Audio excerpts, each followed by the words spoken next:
A woman was carrying a little child in her arms, holding him tightly to her chest. The boy was shouting, "Amacho, il seranoa! Mommy, I'm going to die." And the mother, embracing her son, responded, "Ez beldurtume, biak hilko gara." "Don't be afraid, son. We will die together."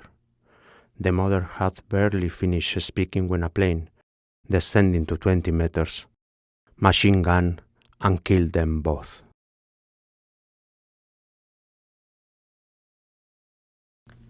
The dead animals, as well as pieces of animals, were scattered on the ground, mixing with human bodies.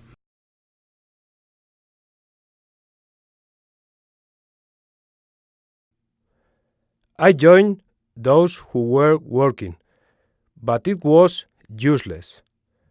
We could hear the people under the rubble, moaning and calling us, and we worked as hard as we could.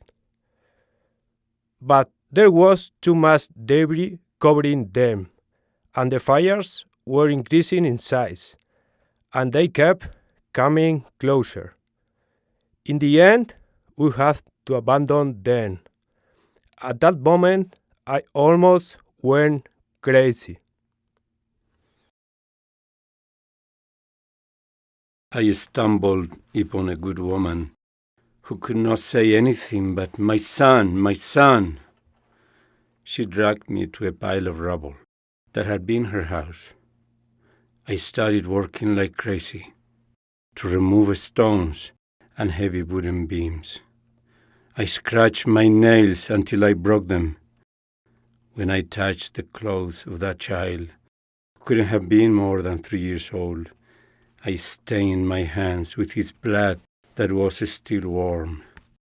I took that broken and lifeless child and raised him to his mother. It was about 8 o'clock. They would not return.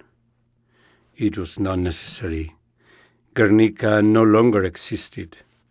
With all the first aid material that we had, we went to the town's center to do as much as we could to help people. But even walking was difficult. Everything was in ruins, and it was hard to distinguish the streets.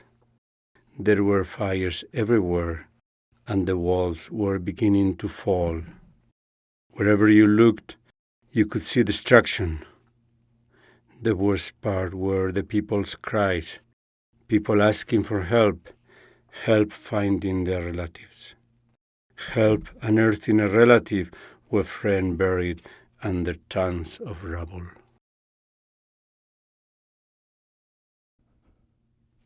I went back to the village the next morning.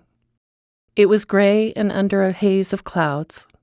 Some of the fires were still blazing, and there were sheets of smoke in various places.